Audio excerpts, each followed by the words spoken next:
¿Cómo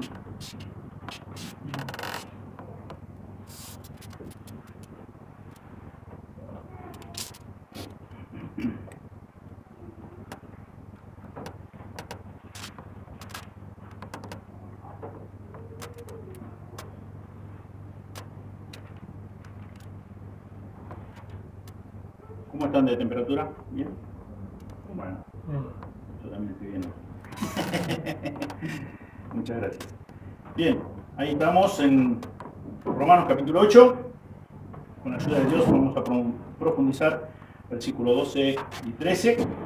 Pero vamos, como siempre hacemos, para tener presente el contexto, leer estos primeros 13 versículos del capítulo 8 de Romanos. Romanos 8.1 dice así la palabra de Dios. Ahora pues, ninguna condenación hay para los que están en Cristo Jesús, los que no andan conforme a la carne, sino conforme al Espíritu. Porque la ley del Espíritu de vida en Cristo Jesús me ha librado de la ley del pecado y de la muerte. Porque lo que era imposible para la ley, por cuanto era débil por la carne, Dios, enviando a su Hijo en semejanza de carne de pecado y a causa del pecado, condenó al pecado en la carne, para que la justicia de la ley se cumpliese en nosotros, que no andamos conforme a la carne, sino conforme al Espíritu. Porque los que son de la carne piensan en las cosas de la carne, pero los que son del Espíritu en las cosas del Espíritu. Porque el ocuparse de la carne es muerte, pero el ocuparse del Espíritu es vida y paz. Por cuanto los designios de la carne son enemistad contra Dios, porque no se sujetan a la ley de Dios, ni tampoco pueden. Y los que viven según la carne no pueden agradar a Dios. Mas vosotros no vivís según la carne, sino según el Espíritu, si es que el Espíritu de Dios mora en vosotros. Y si alguno no tiene el Espíritu de Cristo, no es de él. Pero si Cristo está en vosotros, el cuerpo en verdad está muerto a causa del pecado, mas el Espíritu vive a causa de la justicia. Y si el Espíritu de aquel que levantó de los muertos a Jesús mora en vosotros, el que levantó de los muertos a Cristo Jesús vivificará también vuestros cuerpos mortales por su Espíritu que mora en vosotros. Así que, hermanos, deudores somos, no a la carne, para que vivamos conforme a la carne. Porque si vivís conforme a la carne, moriréis. Mas si por el Espíritu hacéis morir las obras de la carne, viviréis. Señor, muchas gracias nuevamente por esta oportunidad que nos das de estar aquí reunidos esta mañana. Y Señor, y acudimos a tu ayuda del Espíritu Santo, Señor, para que nos ilumine, Señor, y podamos entender, comprender lo que tu palabra dice. Señor, como siempre decimos, proclamamos, Señor, que sea tu palabra expuesta, que sea tu palabra proclamada. Señor, no queremos pronunciar nuestras propias palabras. Nuestras palabras son vanas. Señor, no dan vida, no edifican. Señor, por eso te pedimos tu ayuda, porque reconocemos nuestras debilidades. Señor, pero confiamos plena, absolutamente en el poder de tu palabra, en el obrar de tu Espíritu Santo. Señor, pedimos que tú obres en esta mañana, tanto sea para los que ya te conocemos, como también para los que aún no te conocen. En el precioso nombre de Jesús oramos. Amén. Amén. En el mensaje de hoy, el Espíritu Santo capacita a los creyentes para tener victoria sobre la carne no redimida. El Espíritu Santo capacita a los creyentes para tener victoria sobre la carne no redimida. Y estaremos viendo en esta mañana 5 formas o 5 maneras en que nosotros, los hijos de Dios, debemos hacer morir el pecado en nuestras vidas. 5 formas o 5 maneras que nosotros, los hijos de Dios, debemos hacer morir el pecado en nuestras vidas. Pero antes de empezar con cada forma o manera, quiero que tengamos un poquito un contexto, una introducción de estos versículos 2 y 13 que vamos a estar profundizando. Dice el puritano Richard Baxter, del siglo XVII, con respecto a esto, dice: cuídense mucho de no vivir en aquellos pecados contra los cuales predican a otros, no sea que ustedes sean culpables de lo que condenan a diario. ¿Acaso van a ocuparse en magnificar a Dios y tras hacerlo proceder a deshonrarle tanto como los demás? ¿Van a proclamar el poder soberano de Dios y al mismo tiempo condenarlo, siendo rebeldes en sus propias vidas? ¿Van a predicar sus leyes y a transgredirlas a sabiendas? Si el pecado es maldad, ¿por qué ustedes viven en él? Si no lo es, ¿por qué disuaden a los hombres de cometerlo? Si es peligroso, ¿cómo se arriesgan a caer en él? Si no lo es, ¿por qué no se lo dicen a los hombres? Si las amenazas de Dios son verdaderas, ¿por qué ustedes no las temen? Si son falsas, ¿por qué imponen sobre los hombres la molestia necesaria de considerarlas para que les generen o les generan grandes terrores sin causa? ¿Han entendido ustedes el juicio de Dios? Que los que practican tales cosas son dignos de muerte y no obstante las hacen. Tú pues que enseñas a otro, ¿no te enseñas a ti mismo? Tú que predicas que no se ha de hurtar o adulterar o emborracharse o codiciar, ¿tú mismo lo haces? Tú que te jactas de la ley, con infracción de la ley deshonras a Dios.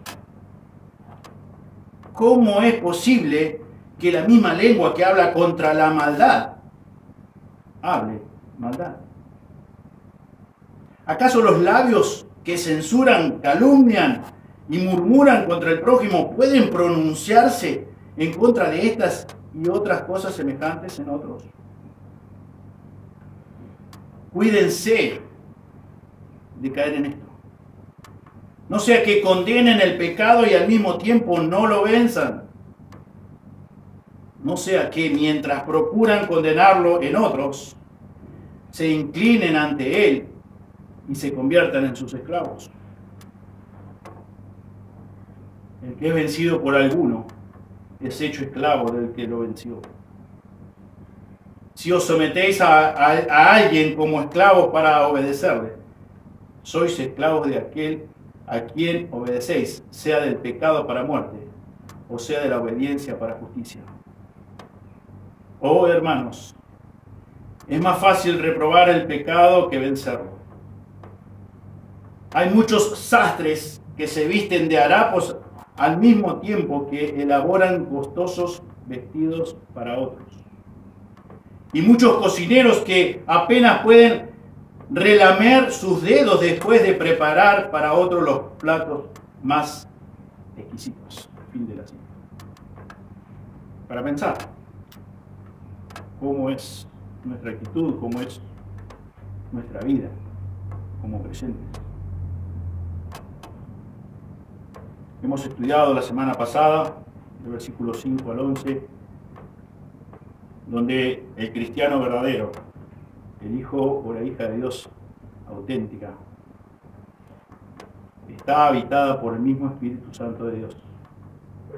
Y por lo tanto, su nueva vida espiritual va a estar caracterizada por intereses y actividades que honren y glorifiquen el nombre de Dios. No lo contrario.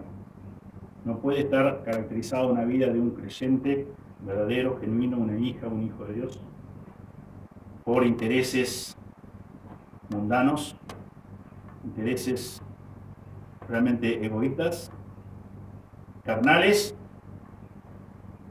que no honran a Dios.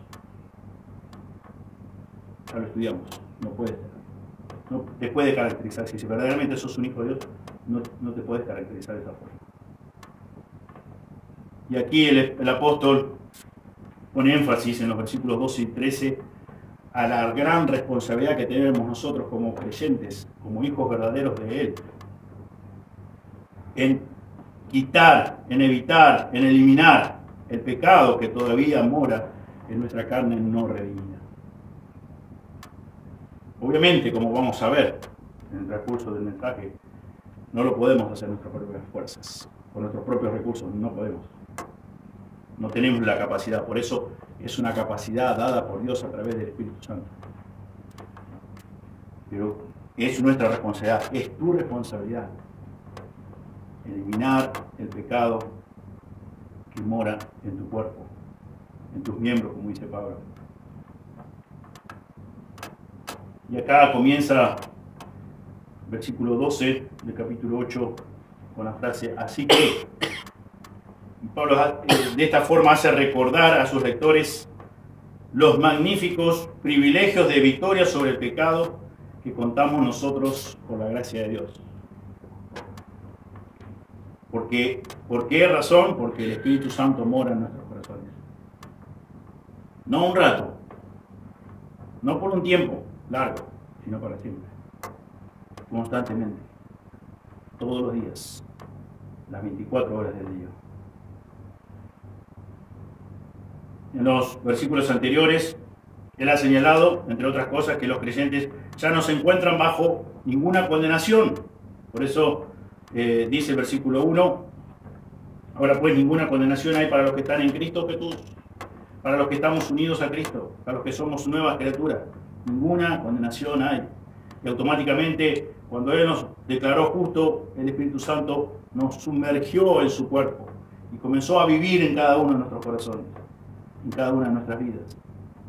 Y nosotros hoy tenemos una responsabilidad, que es ocuparnos de nuestra salvación con temor y temblor. Lo que dice Pablo también ahí a los hermanos de Filipo. Sabemos que el pecado ya no tiene más dominio sobre nosotros. Y sabemos, y vamos a ver en esta mañana, cuál es nuestra responsabilidad como hijos de Dios. Tenemos una gran responsabilidad. El Espíritu Santo está morando en nuestros corazones, en nuestras vidas. Por lo tanto, hemos ya visto, la semana pasada precisamente, que por la razón misma de que soy un hijo o una hija de Dios, que va a caracterizar el andar en el Espíritu y no satisfacer tus propios deseos. ¿Por qué? Porque naciste de nuevo, porque fuiste regenerado por el Espíritu Santo. Todas las exhortaciones bíblicas dadas a creyentes están basadas en las bendiciones y promesas que ya hemos recibido de parte de nuestro Dios. Sin las provisiones que tenemos de su parte, nosotros seríamos totalmente incapaces de cumplir con los mandamientos que recibimos de Él. Los hijos de Israel, por ejemplo, no recibieron la orden de tomar posesión de la tierra prometida hasta que esto les fue prometido por Dios y hasta que estuvieron preparados por Él para conquistarla. En su carta, Pablo a los romanos da exhortaciones principales a partir del capítulo 12, después que él ha recordado a sus lectores en numerosas ocasiones cuáles son los grandes privilegios espirituales con los que contamos. En la carta a los Efesios, él da primero 3 capítulos que constituyen básicamente una larga lista de beneficios espirituales.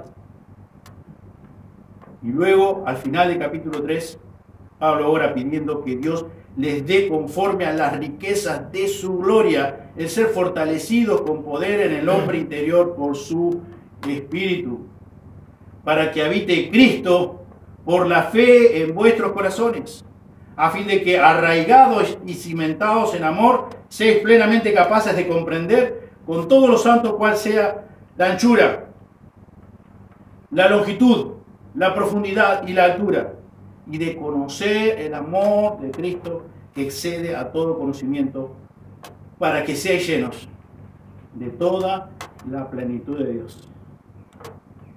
Efesios 3, 16 a 19.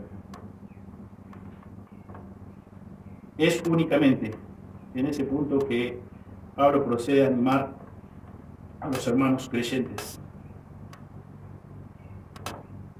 a que andéis como es digno de la vocación con que fuiste llamados, dice en Efesios 4:1. Debes andar como es digno de la vocación con que fuiste llamado o llamada. Y Pablo continúa diciendo así que, hermanos, es una forma de identificarse como hijos de un mismo Padre. Hermanos, pertenecemos a la misma familia, tenemos el mismo Padre. Y ese Padre es el Dios único y verdadero, que nos promete victoria sobre la carne, sobre el pecado que aún todavía está en nuestros miembros. Dios promete victoria sobre tu carne, sobre mi carne. Y Pablo procede a establecer este patrón sobre la victoria sobre la carne, y dice, como hijos de Dios, habitados por el Espíritu Santo de Dios, los creyentes, dice, somos deudores, no a la carne, para que vivamos conforme a la carne.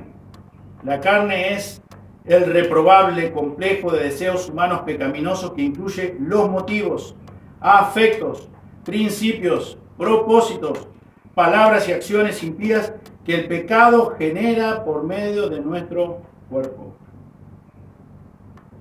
Vivir conforme a la carne equivale a ser gobernado y controlado por ese complejo maligno de inclinaciones. Gobernado, controlado por nuestro propio pecado, por nuestra carne.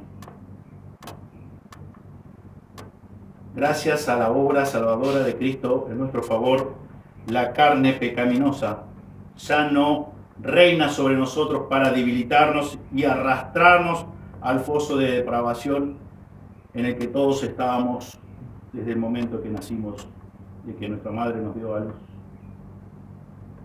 Por esa razón nosotros ya no estamos regidos por la carne para vivir de acuerdo a sus hábitos pecaminosos. No podemos vivir según la carne, dice Pablo. Si naciste de nuevo, si tenés la morada del Espíritu Santo, ya no podés vivir más para la carne. Ya no te debe caracterizar el satisfacer los deseos carnales. Ya no podés tener los mismos hábitos pecaminosos. Todos los que viven conforme a la carne, dice Pablo, deben morir. De hecho, morirán. El apóstol Pablo aquí no está haciendo una advertencia a creyentes genuinos en el sentido de que pueden perder su salvación y ser condenados a muerte si recaen en alguna de las costumbres de la carne. Él ya ha dado la certeza absoluta, como hemos visto en versículo 1, que en Cristo, por estar unidos a Cristo, no tenemos ninguna condenación. Ninguna condenación hay para los que están en Cristo. Lo que Pablo está enfatizando y haciéndonos notar es que una persona cuya vida está caracterizada por las cosas de la carne no es un verdadero hijo de Dios. Una persona que su vida la caracteriza por las cosas de este mundo, que su prioridad es este mundo, que son los apetitos que tiene una persona totalmente impía. Dice Pablo, inspirado por el Espíritu Santo de Dios, no es un genuino hijo, no es una verdadera hija. Continúa todavía muerto espiritualmente. Sin importar cuáles puedan ser sus afiliaciones o actividades religiosas. Y eso lo hemos mencionado una y otra vez. No importa si sos muy fiel en congregarte, pero tu vida es caracterizada por satisfacer tus deseos carnales. No importa si aún podés llegar a tener un ministerio en la iglesia, porque no hace las cosas eternas, sino es la nueva naturaleza, lo que Dios ha puesto, te ha dado un nuevo ser, te ha hecho nacer de nuevo. Estabas muerto en delito y pecado, y Él te dio vida juntamente con Cristo. No importa cuáles son tus actividades religiosas, podés todavía estar muerto espiritualmente, dice Pablo. Si vivís, si tu vida está caracterizada por las cosas de la carne, por las cosas de este mundo. Si las cosas de este mundo son una prioridad para vos, evidentemente todavía seguís muerto espiritualmente, sin importar tus actividades. Si esa persona no acude a Dios con fe verdadera, debe morir en la muerte segunda del juicio final de Dios, dice Pablo. Eso es lo que está expresando aquí en este pasaje. Y él pasa a declarar nuevamente cuál es la razón por la cual los cristianos genuinos ya no tienen deuda ni obligación para con el pecado y ya no están más bajo su condenación. Obviamente, dice Pablo, siempre hay una influencia residual de la carne hasta que seamos glorificados, a que estemos definitivamente con el Señor. La obligación y la deuda de cristianos ya no es con la carne, sino con el Espíritu. Nosotros contamos con los recursos que nos provee Dios a través de su Espíritu Santo. Y lo hace a través de su Espíritu en nuestro interior. Y de ahí podemos nosotros hacer morir las obras de la carne, viviendo conforme al Espíritu, evidenciando el fruto del Espíritu. Hacer morir las obras de la carne es una característica de los hijos de Dios. El teólogo escocés David Brown escribió: si no matas al pecado, el pecado te matará a ti. Jesús enseñó: si tu ojo derecho te es ocasión de caer, sácalo y échalo de ti, pues mejor te es que se pierda uno de tus miembros y no que todo tu cuerpo sea echado al infierno. Y si tu mano derecha te es ocasión de caer, córtala y échala de ti, pues mejor te es que se pierda uno de tus miembros y no que todo tu cuerpo sea echado al infierno. Mateo 5, 29 al 30. Si todavía tu prioridad es las cosas temporales, este mundo, la carne, satisfacer la carne, vivir para los apetitos de la carne, dice Dios, todavía no le has conocido, todavía no sos una nueva criatura, todavía estás muerto espiritualmente.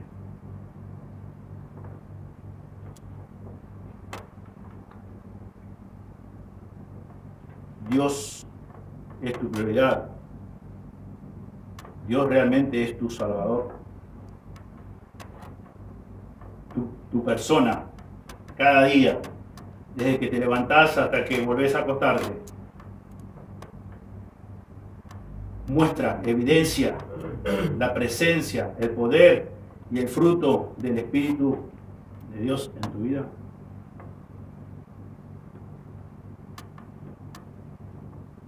¿Cómo poder alegar legítimamente que Cristo es tu Salvador y Señor, si cada día no se puede evidenciar la presencia, el poder y el fruto del Espíritu de Dios? Pablo dice: es imposible. ¿Por qué? Por la razón de que no se ha nacido de nuevo, porque no está morando el Espíritu Santo de Dios en esa persona. El otro lado obvio de esta verdad es que la persona cuya vida está caracterizada por las costumbres pecaminosas de la carne todavía está en la carne y no en Cristo.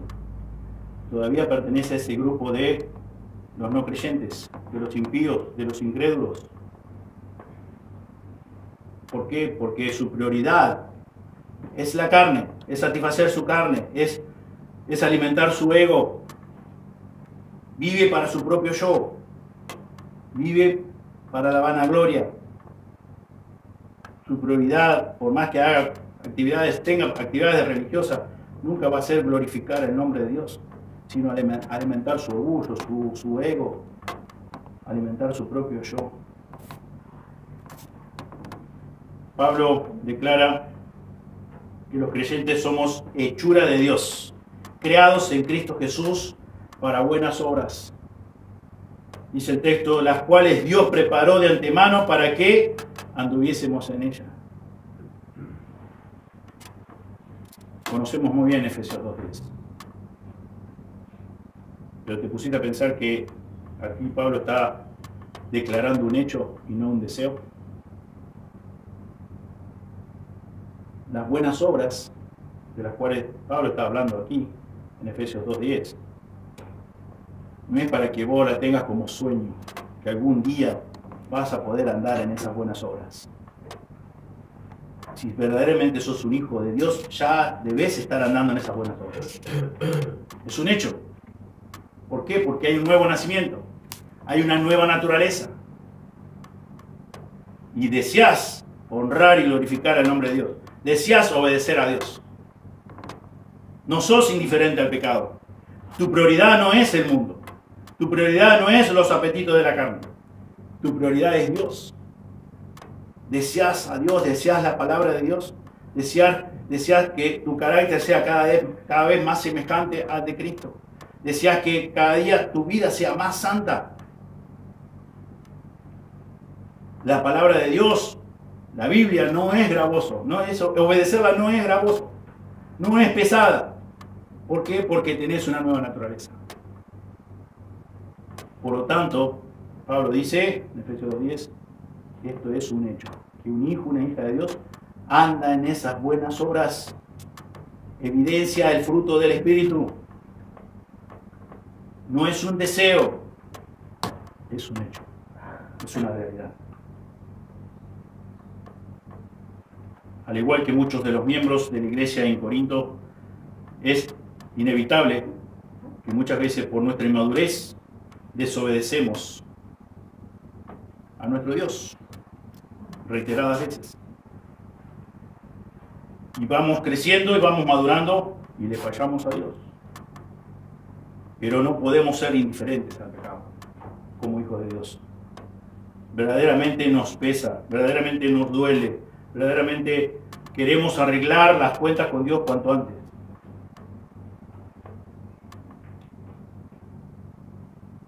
Pablo mismo confesó que ni siquiera él era perfecto, espiritualmente hablando. Dice, no que lo haya alcanzado ya, ni que sea perfecto, sino que prosigo por ver si logro hacer aquello para lo cual fui también nacido por Cristo Jesús. Hermanos, yo mismo no pretendo haberlo ya alcanzado, pero una cosa hago, olvidando ciertamente lo que queda atrás y extendiéndome a lo que está delante, prosigo a la meta, al premio del supremo llamamiento de Dios en Cristo Jesús. Filipenses 3:12 al 14. Pablo no había alcanzado una justicia perfecta en Cristo en su tiempo de vida terrenal. Aunque ese era el objetivo, esa era la meta suprema de su vida.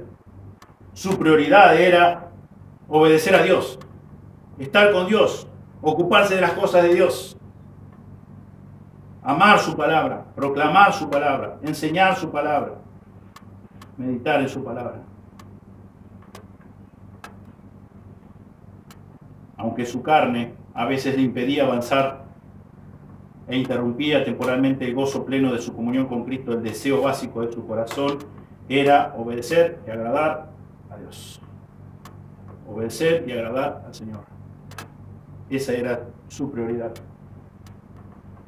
Si un cristiano de profesión vive habitualmente en pecado y no muestra interés alguno en el arrepentimiento, el perdón, la adoración o el compañerismo con otros creyentes, está demostrando que invoca en vano el nombre de Cristo. Cristianos de profesión, solo de profesión no sirve, no te salva que proclame ser cristiano. Y lo que declara que verdaderamente sos un hijo de Dios es tu vida. Demuestra tu vida. Tengo gracias. Bien. Eso es lo que realmente demuestra si verdaderamente sos un hijo o una hija de Dios. ¿Qué es lo que sos en esencia?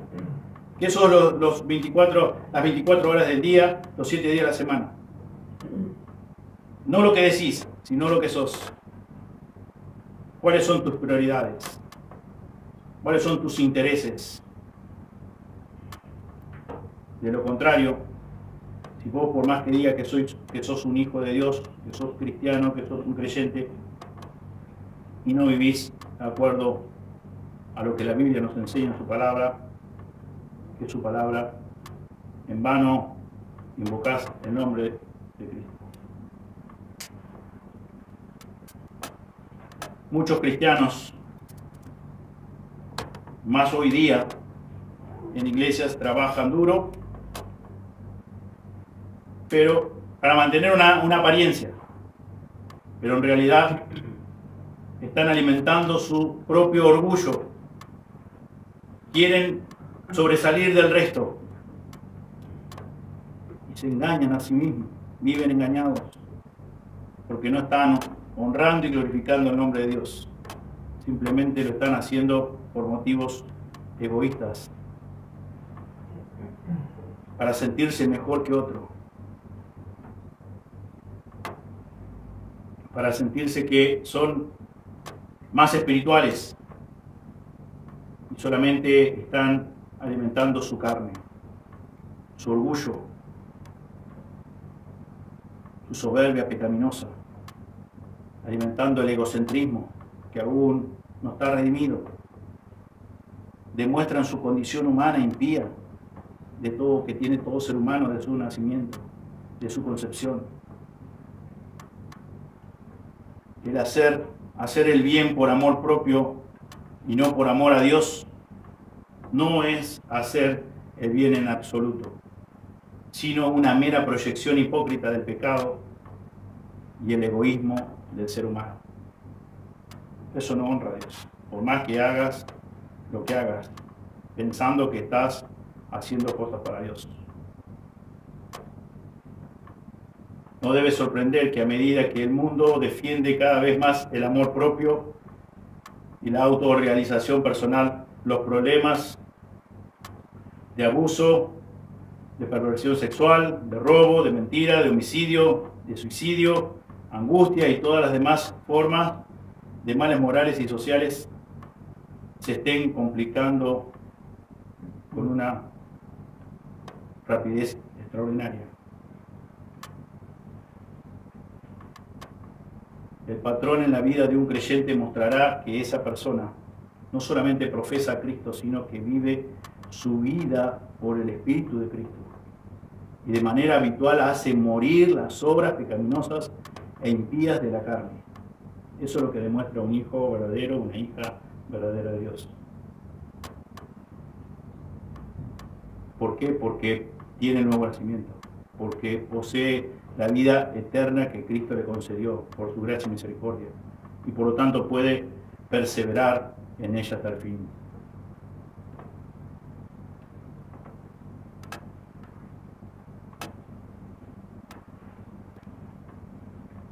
Saúl fue advertido por Dios a través de Samuel para que estuviera atento a toda la palabra de Dios, a toda la palabra de Jehová. Conocemos bien el relato y simplemente quiero mencionar lo que dice 1 Samuel 15:22. Se complace Jehová tanto en los holocaustos y víctimas como en que se obedezca a las palabras de Jehová. Ciertamente el obedecer es mejor que los sacrificios y el prestar atención que la grosura de los carneros. Se complace Jehová tanto en los holocaustos y víctimas como en que se obedezca a las palabras de Jehová. Ciertamente el obedecer es mejor que los sacrificios. El obedecer a Dios es mejor que cualquier, aún como decía hoy, cualquier ministerio que pueda estar llevando dentro de una iglesia.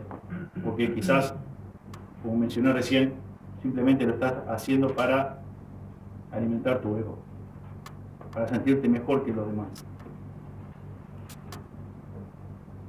Y a pesar de que Saúl pidió misericordia, Samuel proclamó diciendo, versículo 28, Jehová ha rasgado hoy de ti el reino de Israel y lo ha dado a un prójimo tuyo mejor que tú.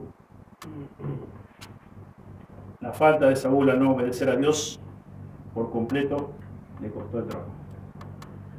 No estuvo atento a toda la palabra de Dios. Hizo algo de lo que Dios le había dicho, pero impuso su propia idea. impuso su propia prioridad y sufrió las consecuencias.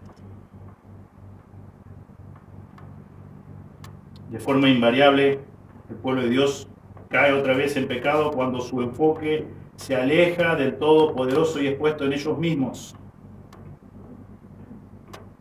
Cuando el enfoque nuestro se aleja del Todopoderoso y es puesto en nosotros mismos o en las cosas del mundo, caemos en un pecado, caemos en un grave error.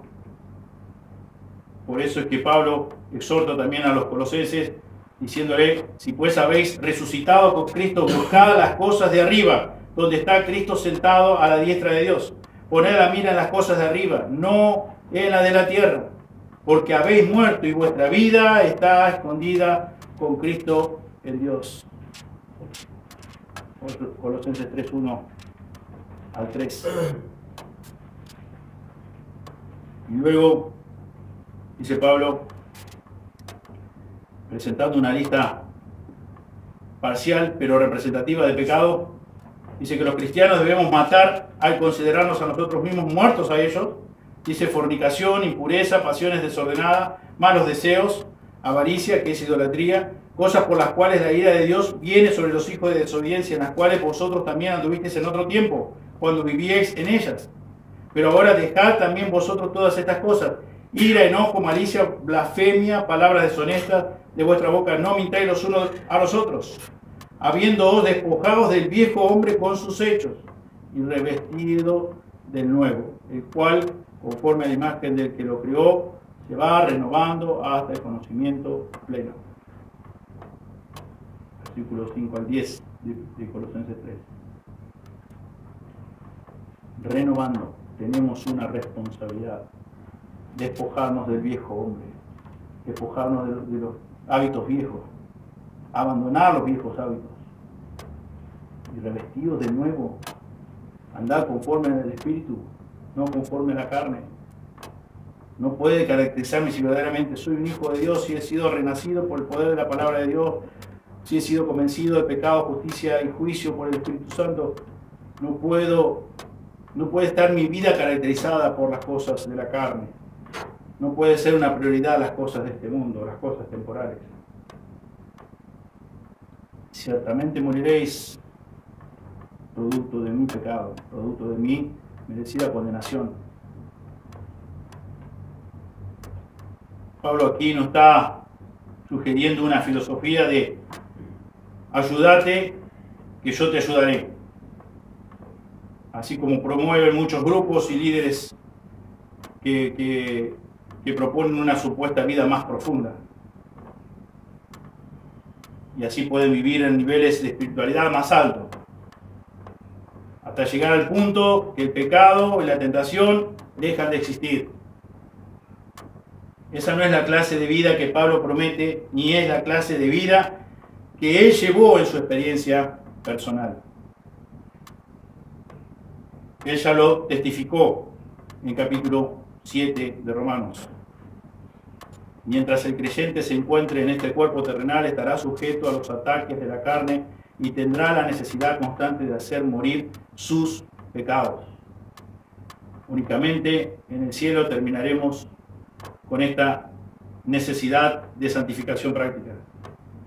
Hasta entonces todos nosotros los creyentes somos exhortados a hacer morir el pecado y vivir en y para nuestro soberano Dios, nuevo soberano, el Señor Jesucristo. Es nuestra responsabilidad. Todos nosotros, todos sus hijos, debemos hacer morir el pecado que mora todavía en nuestros miembros. Pertenecemos a un nuevo amo, a un nuevo soberano, que es nuestro Señor Jesucristo. Y ya para luego entrar en estas 5 formas o maneras en que nosotros los hijos de Dios debemos hacer morir el pecado en nuestras vidas, dijo el puritano John Owen: el pecado nunca está menos quieto que cuando parece estar más quieto, y sus aguas son más profundas que y sus aguas son más profundas cuando están mansas. Advirtió este puritano que el pecado nunca está menos quieto que cuando parece estar más quieto. El que cree estar firme, mire que no caiga. Es más probable que Satanás ataque a un creyente cuando éste se siente satisfecho con su vida espiritual. En ese momento en que el orgullo, que es el primero entre todos los pecados, que se mete como algo imperceptible en nuestra vida y nos lleva a creer que el contentamiento con nosotros mismos es igual al contentamiento en Dios. Cuidado con nuestro orgullo, cuidado con nuestro pecado. Por eso es que las Escrituras nos ofrecen ayuda para evitar y matar el pecado en nuestras vidas. Y en primer lugar, de estas 5 formas, de estas 5 maneras en que nosotros, los hijos de Dios, debemos hacer morir el pecado en nuestras vidas, consiste en reconocer la presencia del pecado en mi vida. Debo reconocer la presencia del pecado en mi vida. Debes estar dispuesto a confesar, como confesó Pablo, queriendo yo hacer, en capítulo 7, versículo 21, queriendo yo hacer el bien, hallo esta ley, que el mal está en mí. Si no admitimos que hemos pecado, nos engañamos a nosotros mismos y nos hacemos todavía más susceptibles a su influencia. El pecado puede convertirse en una fuerza poderosa y destructiva en la vida de cada creyente. Si no lo reconocemos, si no estamos de acuerdo o no lo vemos como Dios lo ve, no lo catalogamos como Dios lo cataloga. Para Dios es abominación mi pecado. Por lo tanto, yo debo de ponerme de acuerdo y aborrecer el pecado como Dios lo aborrece. Debo reconocer la presencia del pecado en mis miembros, así como Pablo lo reconoció. Queriendo yo hacer el bien, hallo esta ley. Que el mal, el pecado está en mí todavía. No como dueño, no como rey, no como amo, pero está. Es con lo que tengo que convivir todos los días. Lo que queda de nuestra condición humana está siempre listo para arrastrarnos de vuelta a los viejos hábitos pecaminosos que teníamos antes de conocer a Cristo. Nuestra condición humana, nuestra vieja naturaleza, el pecado que mora todavía en nosotros, en nuestros miembros, está siempre dispuesto, está siempre alerta, por decirlo de otra forma, para arrastrarnos de nuevo a viejos hábitos que teníamos cuando no conocíamos a Cristo. Pedro conocía bien esta verdad y por eso amonesta a los creyentes: amados, yo os ruego como a extranjeros y peregrinos, que os abstengáis de los deseos carnales que batallan contra el alma. Según de Pedro 2:11. Amados, yo os ruego como a extranjeros y peregrinos, que os abstengáis de los deseos de la carne. Los cuales que dice batallan contra el alma. Si nosotros los creyentes no vivimos conscientes de que el pecado todavía mora en mí, que mora en nosotros, estaremos descuidados, estaremos distraídos y no estaremos batallando con los recursos que nos ha dado Dios a través de su Espíritu Santo. Debo reconocer,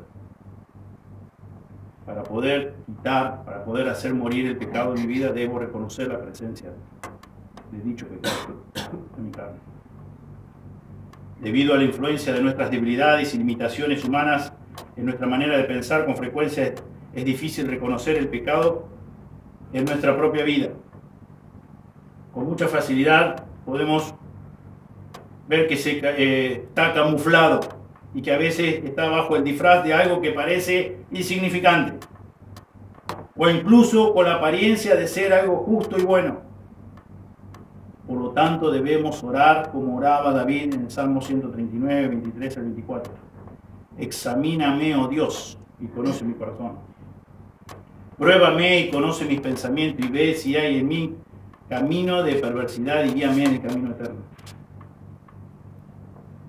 El consejo del profeta Ageo para el Israel de la antigüedad es tan útil hoy día como lo fue en aquel tiempo. Dice Ageo 1.5, meditad bien sobre vuestros caminos. Examíname, oh Dios, meditad bien sobre vuestros caminos. Debo ser consciente, debo de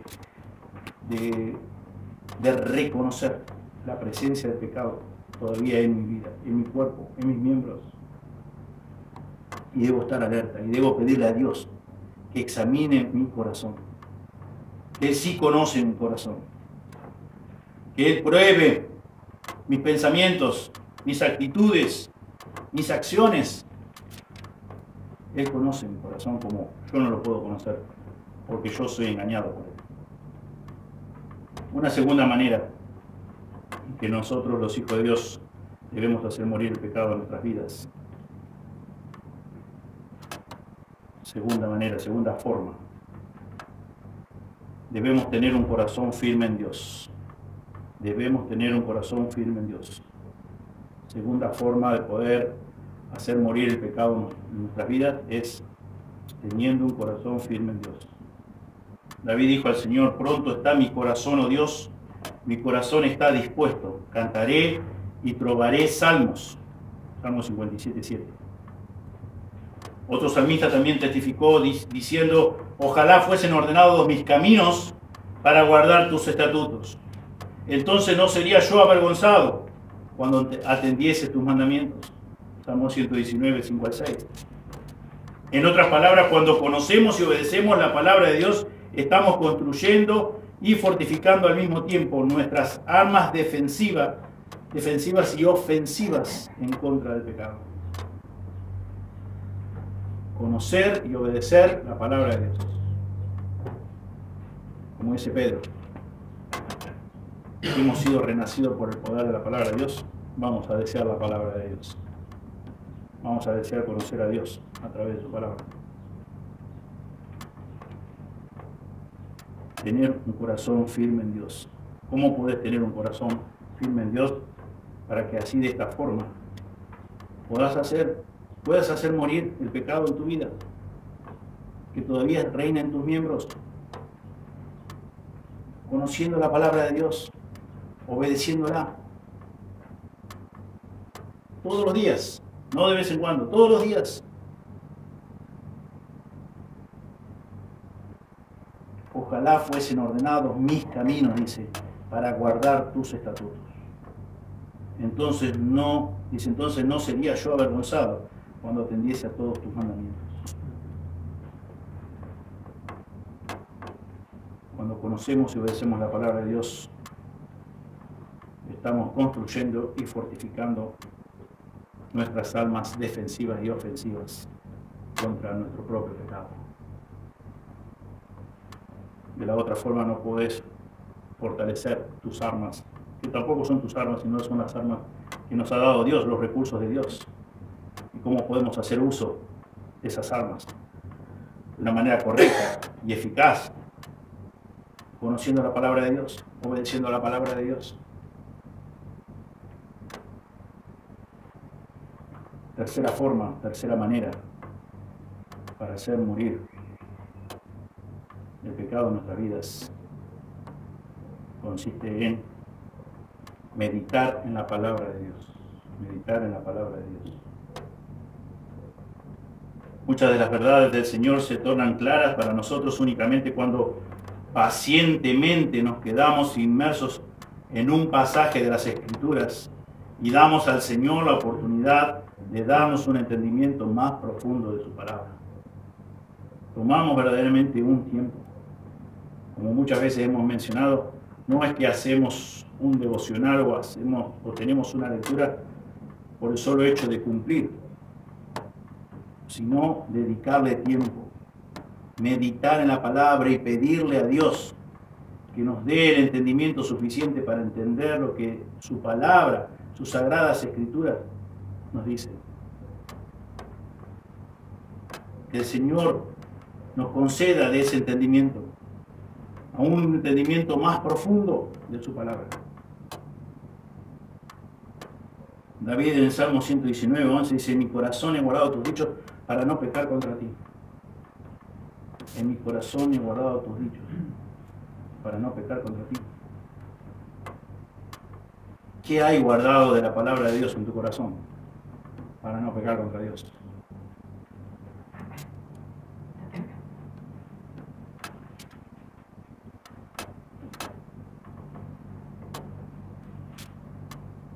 ¿Qué hay en tu corazón cuando llegan los momentos, las situaciones, como decíamos la vez pasada, las situaciones límites o los momentos límites?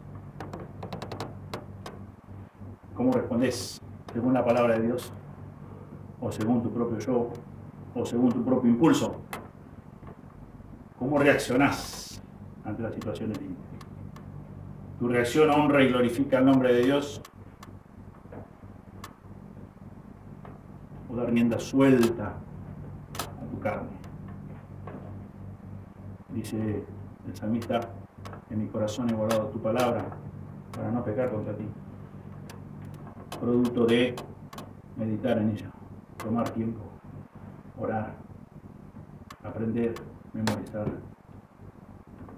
con un solo propósito: conocer a Dios y por ende pecar menos contra Dios, hacer morir el pecado en nuestras vidas.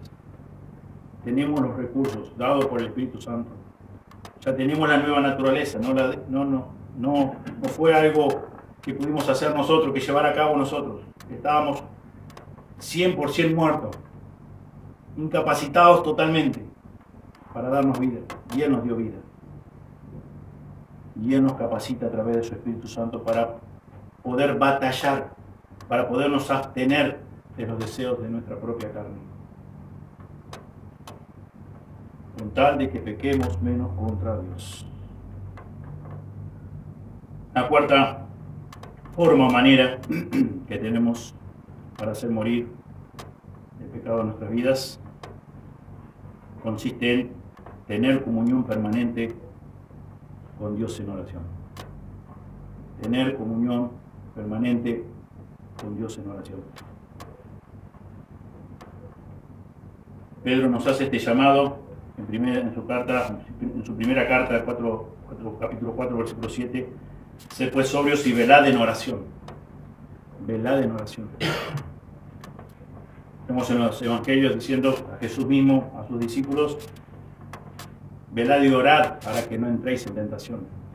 El espíritu de la verdad está dispuesto, mas la carne es débil. Velad y orad. Sed pues sobrios y velad en oración, dice Pedro. Cuando somos fieles en estas disciplinas piadosas, descubrimos en realidad cuán relacionadas están entre sí. Con frecuencia es difícil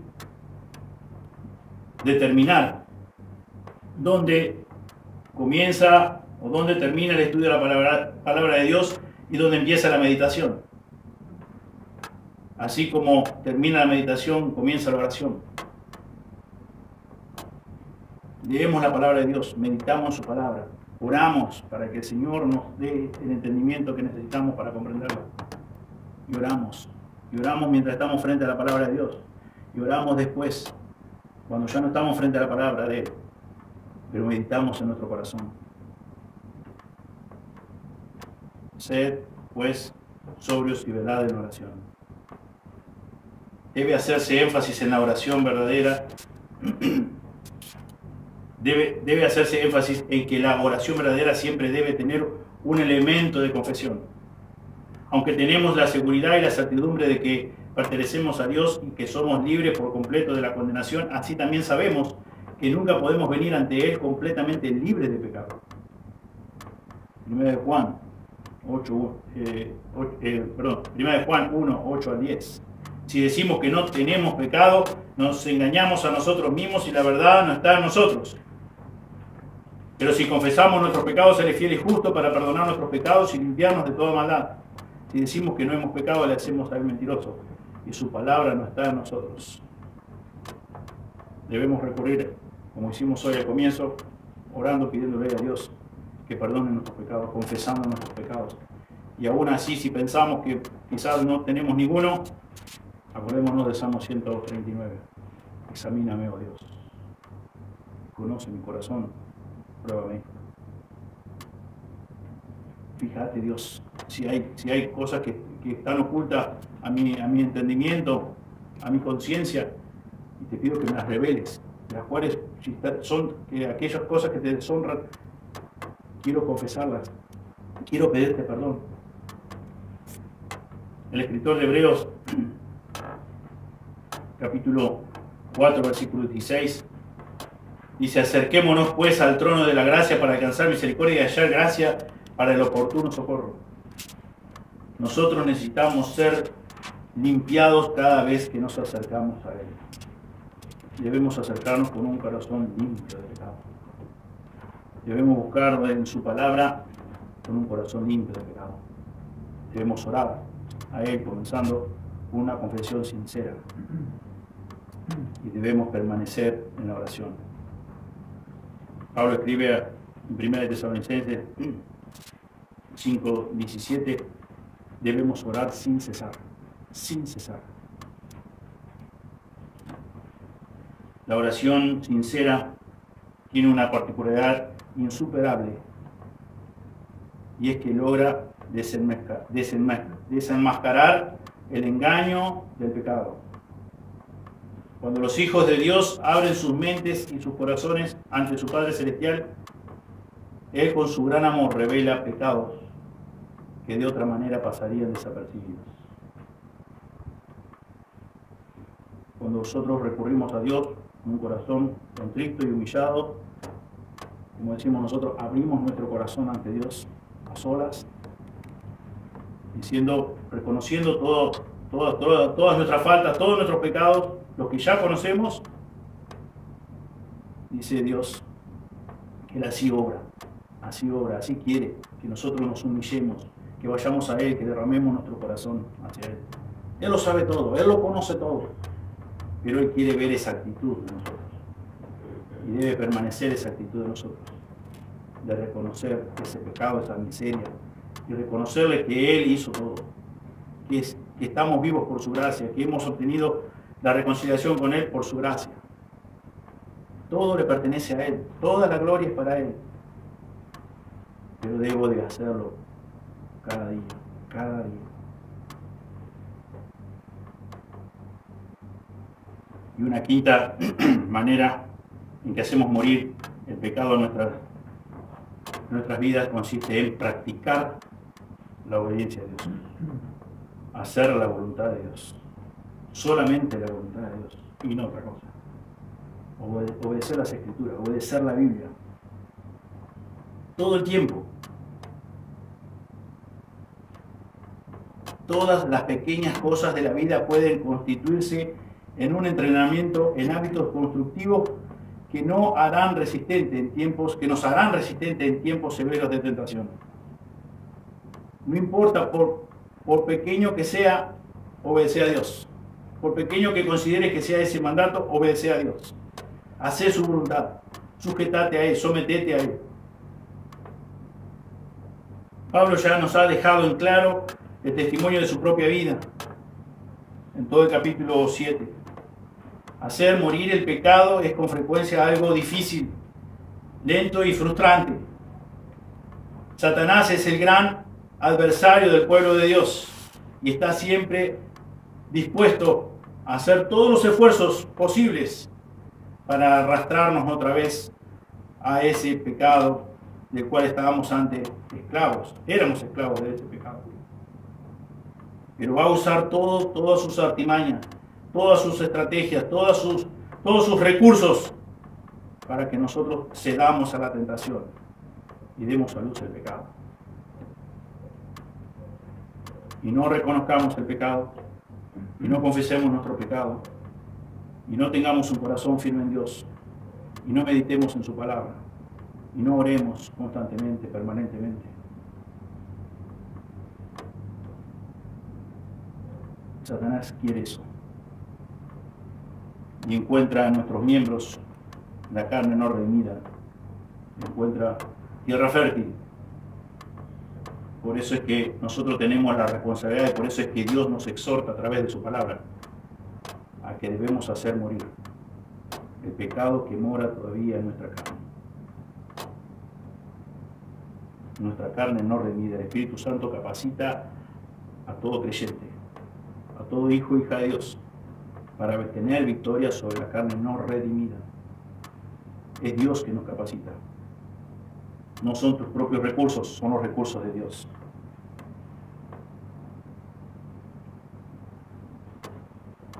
Sin embargo, a medida que el pecado conquista muchas veces nuestra vida, tenemos la certeza, la seguridad plena, absoluta, de contar con el poder del Espíritu Santo, porque el Espíritu Santo está morando en nosotros.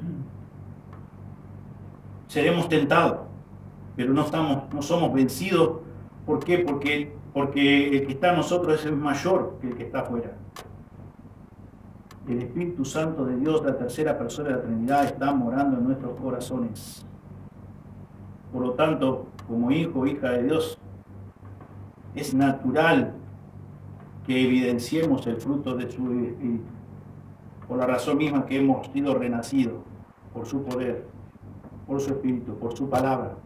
Amamos su palabra, vivimos conforme a su palabra, obedecemos la palabra de Dios. Como dice Juan, no es obedecer la palabra de Dios, no es gravoso. Debemos batallar, sí, pero no es una carga. Cuando el Nuevo Testamento habla de cosas tales como crecer en la gracia, perfeccionar la santidad y renovar el hombre interior, está haciendo referencia a hacer morir el pecado.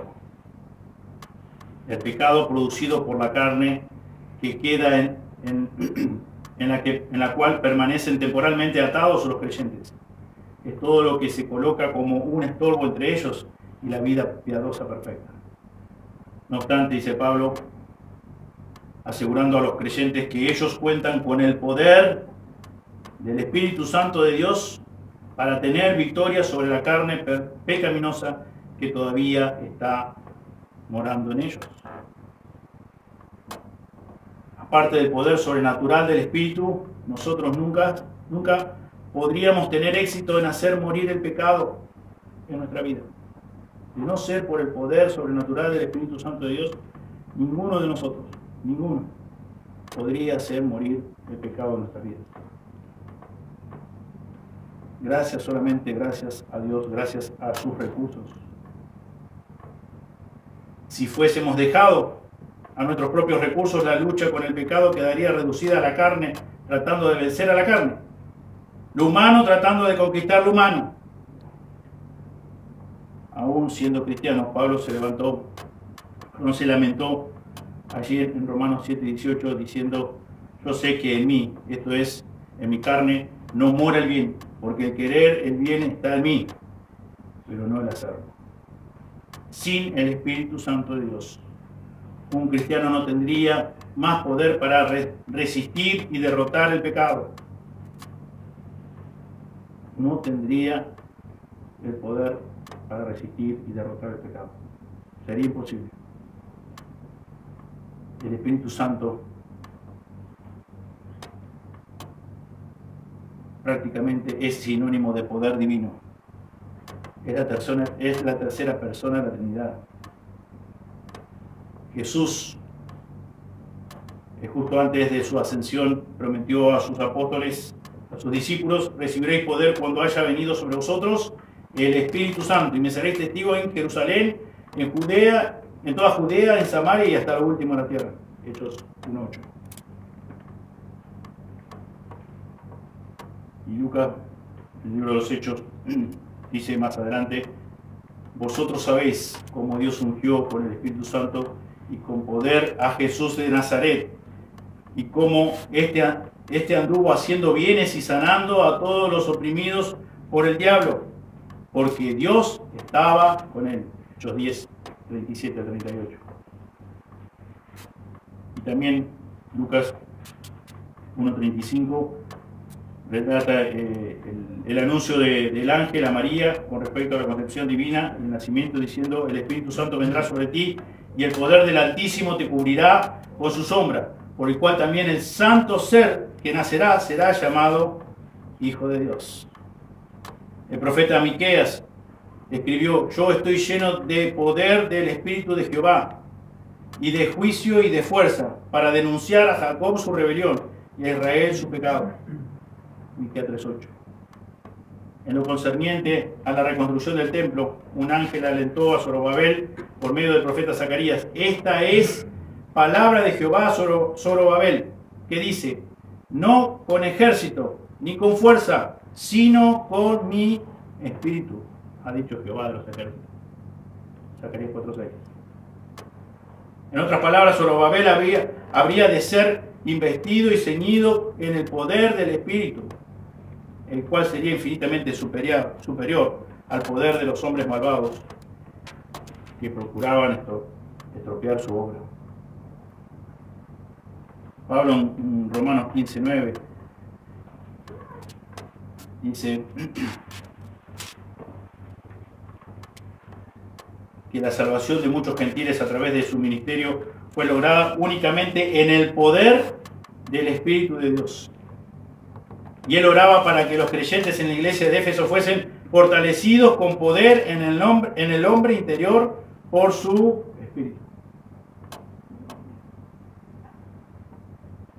Lo que Pablo quiere mostrar aquí en Romanos 8:13 es que por el poder del Espíritu que mora en nosotros los creyentes, tenemos la capacidad de resistir con éxito y destruir el pecado que mora en nuestros miembros. Tenés la capacidad, tengo la capacidad para resistir, para batallar con el pecado que todavía mora en mis miembros, que mora en nuestros miembros. Las armas de nuestra milicia no son carnales, dice Pablo en 2 Corintios 10:4, sino poderosas en Dios para la destrucción de fortalezas. En Efesios también 6 nos dice: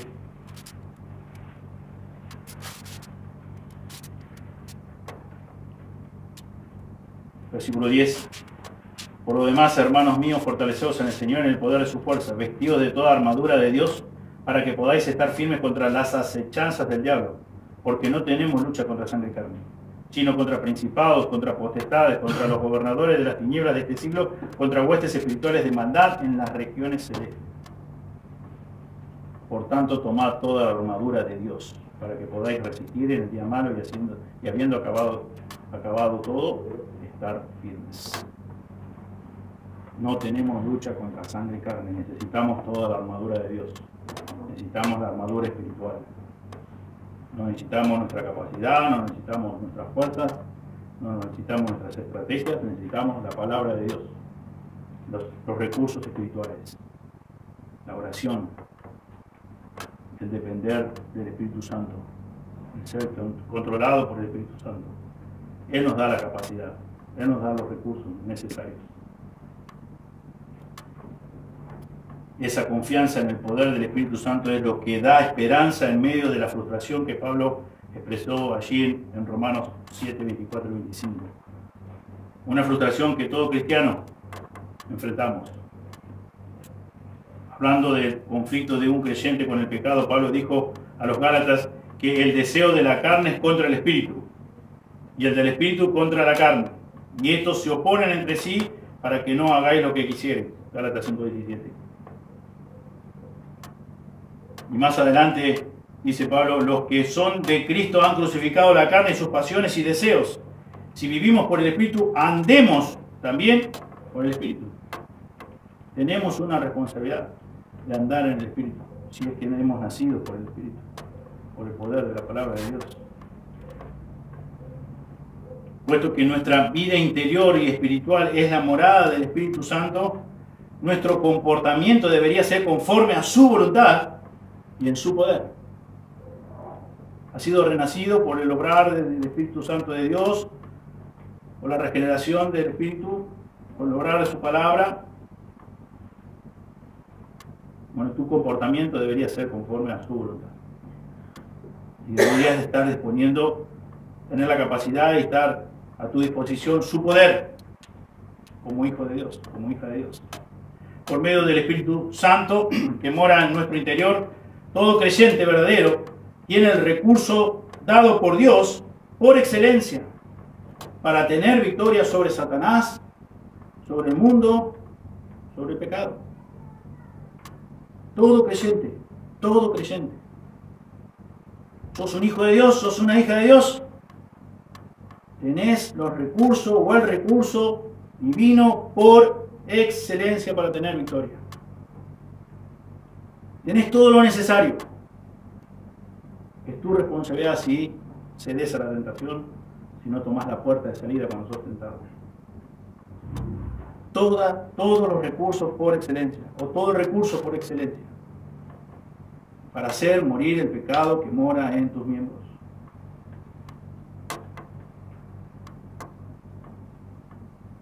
Y Pablo, en la carta de los Efesios, capítulo 5, versículo 18, se refiere a la necesidad continua que el creyente tiene de apoyarse y confiar en el poder del Espíritu.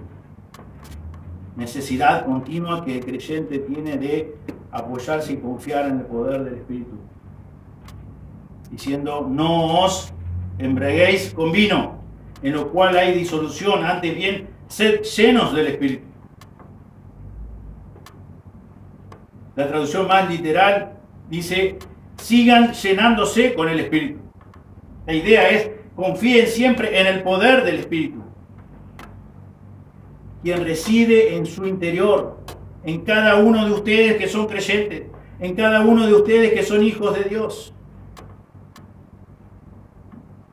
Fortalecidos, dice, para fortalecerlos y protegerlos. Ser llenos con el Espíritu es tener la mente completamente bajo el control de Dios. Ser lleno con el Espíritu Santo de Dios es tener la mente completamente bajo el control divino. Y esto requiere que la palabra de Dios, según Colosenses 3:16, more en abundancia en cada uno de nosotros. La palabra de Dios debe morar en abundancia. Debe morar como dueño. Debe realizar los cambios como dueño, como dueña. Dios es tu Señor, Dios es tu Salvador. Él es el que debe dar las directivas de tu vida. Él te dice claramente qué debes hacer. La palabra de Dios mora en abundancia dentro de ti. Y cuando nuestra mente está bajo ese control divino, cuando nuestra mente está bajo el control de Dios, es inevitable que nuestra conducta lo esté también. Tu mente está bajo el control de Dios, tu conducta va a estar al control de Dios, bajo el control de Dios. No puede ser que tu mente esté bajo el control de Dios y tu conducta nada que ver. Y tu conducta evidencie que todavía vivís en la carne, dando rienda suelta a los deseos de tu carne. Tu mente está siendo controlada por el Espíritu Santo de Dios. Tu conducta también dirá lo mismo. No es una cuestión de disponibilidad de poder, sino de disposición de la voluntad. Por el poder del Espíritu Santo de Dios, todos nosotros, todos los creyentes, tenemos la capacidad de andar como es digno de la vocación con que fuimos llamados. Todos nosotros, por el poder del Espíritu Santo de Dios. Los que verdaderamente se visten del Señor Jesucristo estarán dispuestos a no proveer para los deseos de la carne, según Romanos 13:14. Porque verdaderamente se visten del Señor Jesucristo. Ser controlados por el Espíritu Santo de Dios es algo que viene como resultado de ser obedientes ¿a qué? A la palabra de Dios. Ser controlados por el Espíritu Santo de Dios es algo que viene como resultado a la obediencia a su palabra. Como dije hoy al comienzo, ¿cómo puedes obedecer la palabra de Dios si no la conoces? Imposible. La vida llena del Espíritu no se caracteriza por tener experiencias místicas. La vida llena del Espíritu Santo de Dios no se caracteriza por tener experiencias místicas, sino por estudiar, meditar, memorizar y someterse a las Sagradas Escrituras.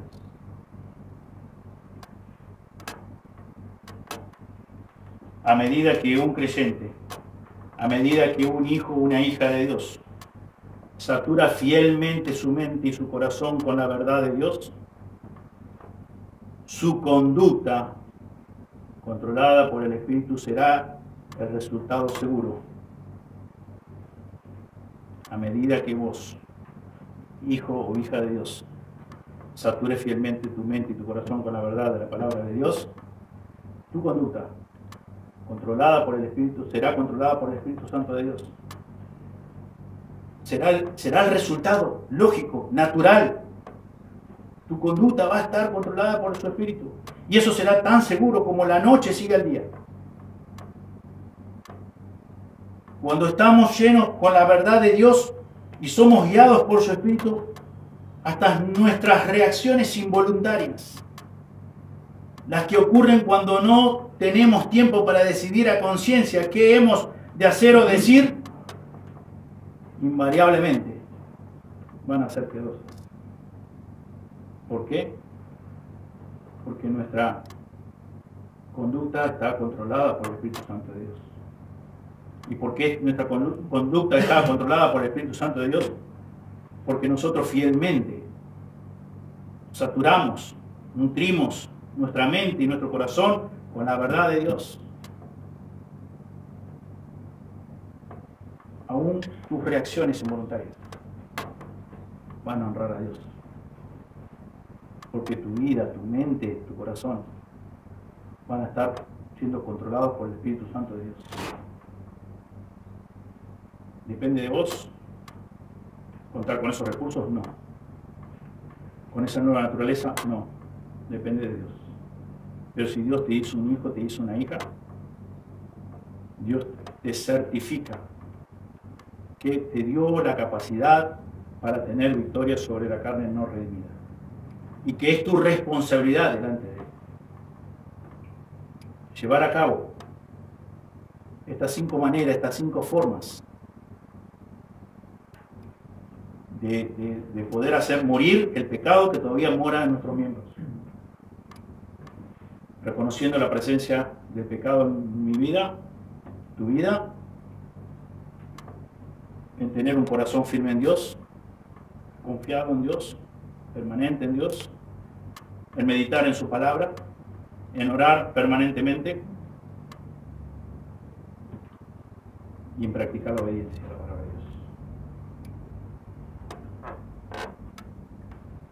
Que el Espíritu Santo obre en cada uno de nosotros, revelándonos en dónde estamos, en nuestro crecimiento espiritual, si somos hijos de Dios, en qué parte estamos fallándole, si nos estamos saturando fielmente a través de su palabra, con su palabra, y nuestra conducta está siendo controlada por el Espíritu, ¿o no? Examinando, como decíamos la semana pasada, examinando nuestros corazones. En esta semana pasada, ¿cuántas horas dedicamos a la lectura de la palabra de Dios, a la meditación de la palabra de Dios, a la práctica de la palabra de Dios? compartir la palabra de Dios. ¿Y cuántas horas en esta semana pasada dedicamos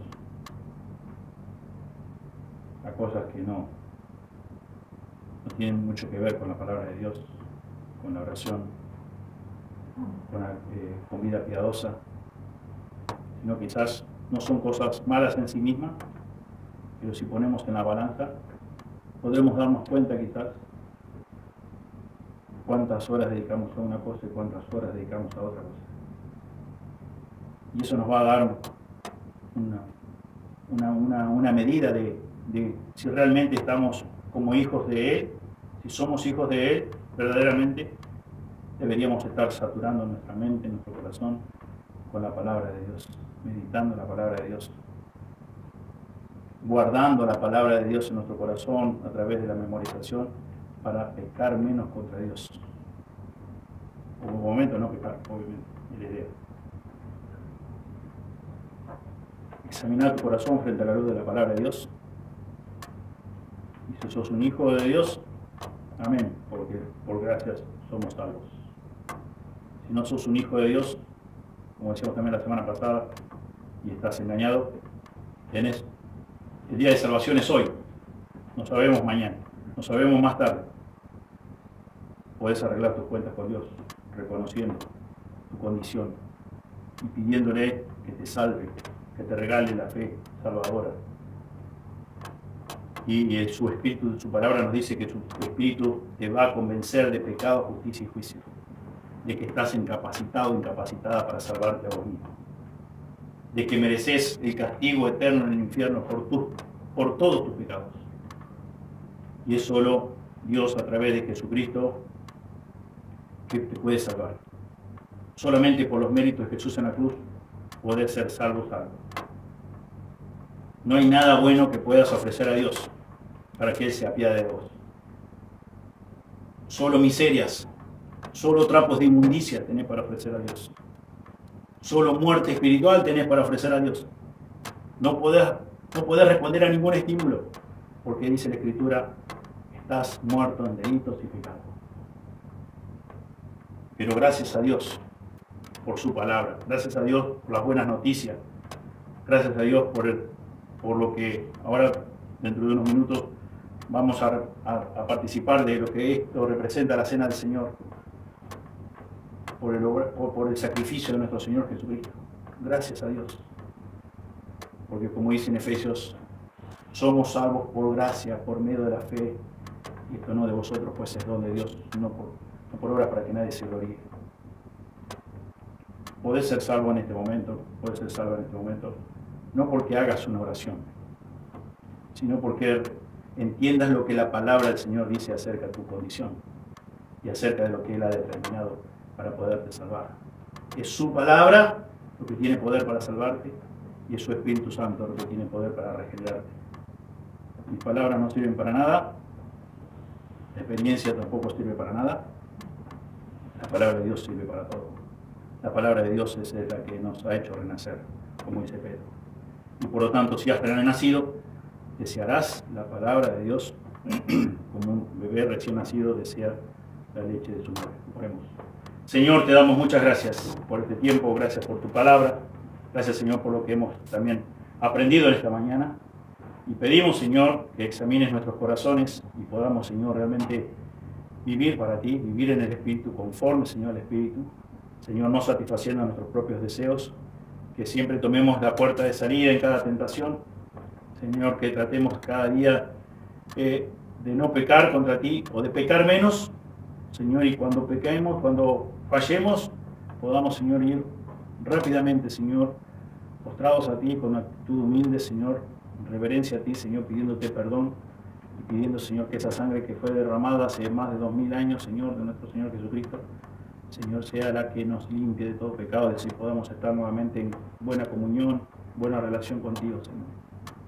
Señor, y los que aún no son tus hijos, que prontamente, Señor, oramos para que tú obres en sus corazones. Sabemos de todo, que tu evangelio es todopoderoso, de que tu palabra es toda poderosa. Dijiste, Señor, y fue hecho. Mandaste y hiciste, Señor, que las cosas existieran. Señor, Llamaste a Lázaro cuando estaba ya su cuerpo totalmente putrefacto y se levantó, Señor, como si nada hubiese pasado, como si hubiese estado durmiendo una siesta. Señor, pedimos que tú obres con tu palabra, con tu Santo Espíritu, Señor, y así, Señor, regenerándolos y para que puedan tener vida espiritual, Señor, vida eterna, que como dice tu palabra, que es conocerte a ti, nuestro Dios verdadero, y a Jesucristo a quien has enviado. Amén. Señor, pedimos todo en el nombre de Jesús. Amén. Amén.